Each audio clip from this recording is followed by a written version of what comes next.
如前一节所述，我们使用 Schema 来建立和编辑电子电路的原理图，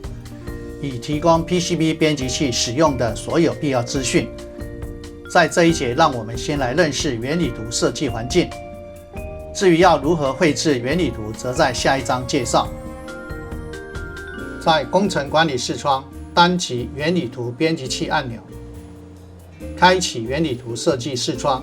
这个视窗最完整的页面共有标题列、功能表列、工具列、导航与管理器栏、左侧工具栏、图纸、右侧工具栏、搜寻面板、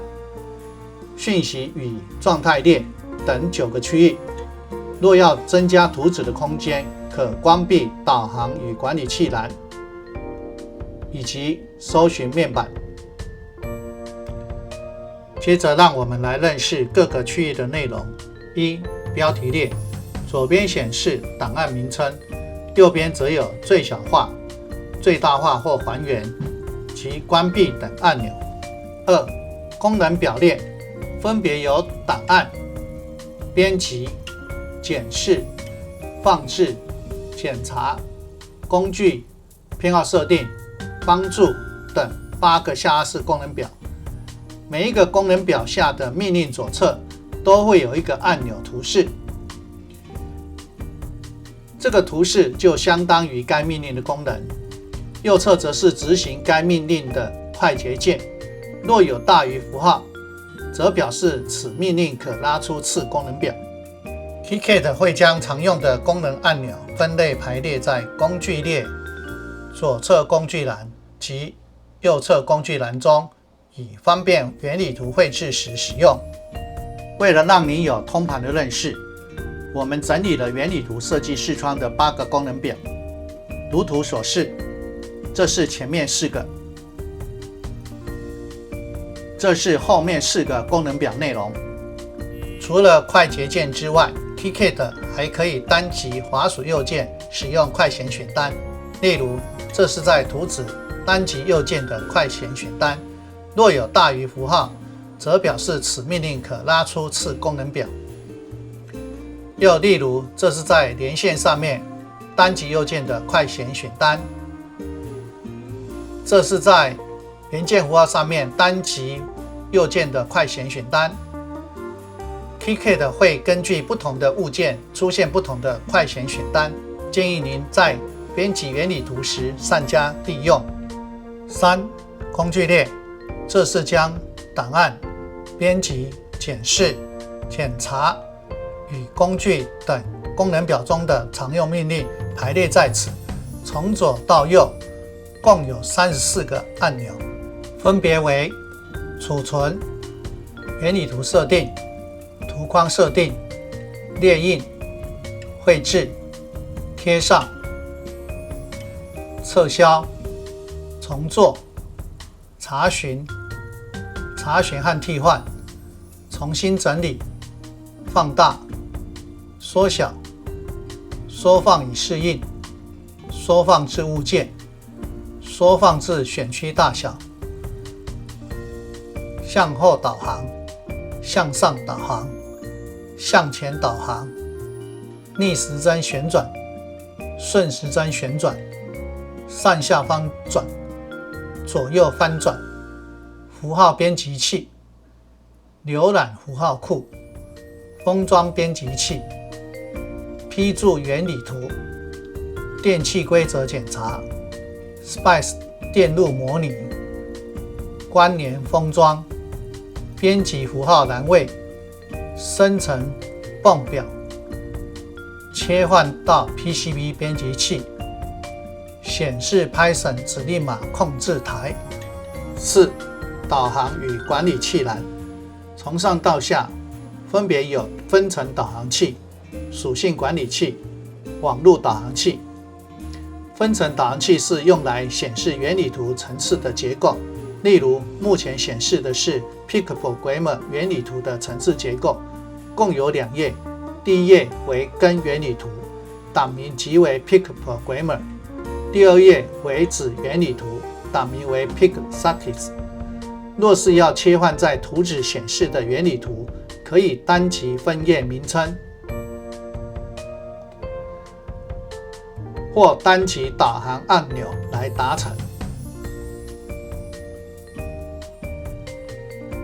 属性管理器可让你检视和编辑物件属性，而无需开启属性视窗，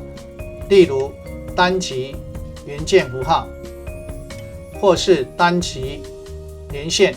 都可以立即在属性管理器里面显示出来。网路导航器用来显示网路在原理图中所采用的路径，这让我们在复杂的原理图设计中追踪和理解原理图中元件的连线变得更加容易。例如，要显示网路名称 VPP-MCLR 的路径，首先将游标移到网路名称上面，再按快捷键偏号，立即会在网路导航器中显示它的路径，并且会高亮同一网路的导线和引脚。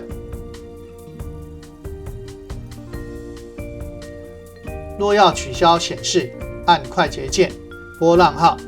即可。5. 左侧工具栏提供了改变原理图编辑器中物件显示的选项，从上到下共有13个常用功能按钮，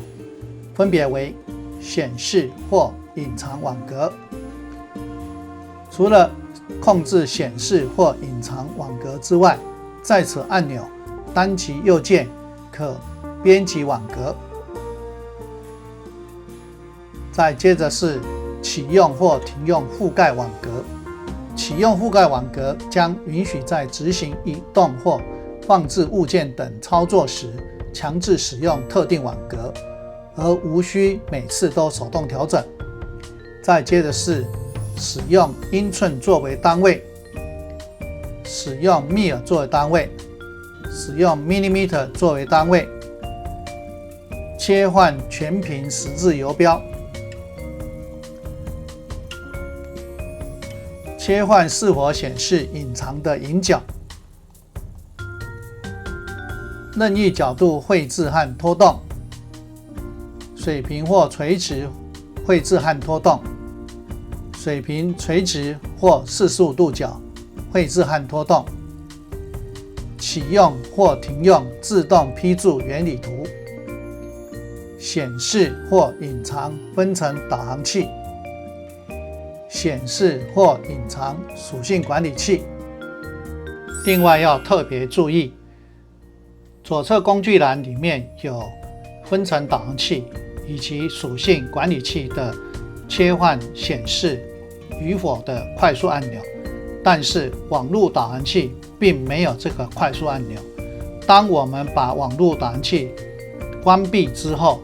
如果要再让它显示出来，就必须在检视的下拉式功能表去勾选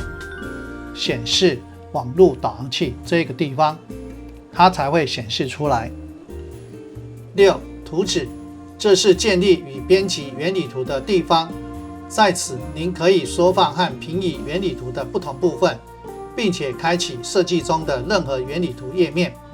预设情况下，按住滑鼠中键或右键后，拖曳图纸可以平移图纸。向前滚动滑鼠滚轮可以在游标处放大图纸，向后滚动滑鼠滚轮则可以在游标处缩小图纸。按快捷键 Ctrl 加逗号，单击滑鼠和触控板，在此可以更改预设值。我们还可以利用工具列中的几个缩放工具，增进原理图的编辑效率，例如单击放大按钮、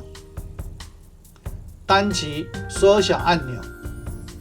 单击缩放以适应按钮、单击缩放至物件按钮、单击缩放至选区大小按钮。在单击缩放以适应按钮，若要取消缩放状态，按 ESC 键即可。接着介绍如何以滑鼠选取图纸上物件的方法。用滑鼠单击一个物件，将选取它。取消选取则在图纸上空白处单击即可。Ctrl 加单击，可选取或取消多个物件。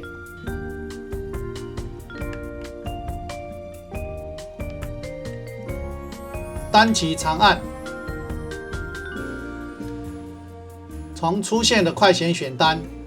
可以选取其中所要的项目。单击并拖曳，从左到右的框选将画出一个黄色的选取框，将只选取完全在框内的物件。从右到左的框选将画出一个蓝色的选取框，将选取任何接触到方框的物件。7. 右侧工具栏，这里排列的大部分是放置选单中的功能按钮，从上到下共有23个常用的编辑功能按钮，分别为选择项目、高亮统一网路的导线和引脚、新增符号、新增电源符号、新增连线、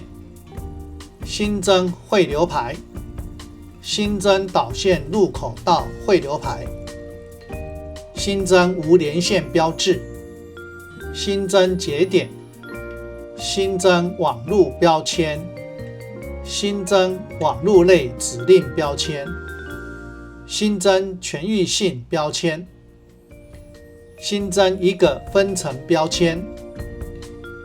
新增分层图框、汇入分层图纸页码、新增文字、新增文字框、新增矩形、新增圆形、新增圆弧、新增直线、新增图片、删除单击的项目。在这边单击功能按钮将启用该功能，游标形状也会相应改变，并一直维持该功能直到单击其他功能或按 ESC 键取消为止。当任意功能被按 ESC 键取消时，都会回到选择项目按钮。8. 搜寻面板，在此可快速搜寻原理图中的符号、文字及标签，此功能大大提高了浏览复杂设计时的效率。例如，在搜寻栏位输入 YouTube， 结果立即显示在搜寻面板中。单击元件位号，在图纸中即会选取到该元件。9. 讯息面板和状态列，第一列为讯息面板，显示选取物件的相关资讯。第二列则为状态列，显示目前的缩放倍数、滑鼠游标所在位置、网格的格距及所使用的单位等。原理图设计环境的简介就到这边结束。至于建立与编辑原理图的流程，将在第2章介绍。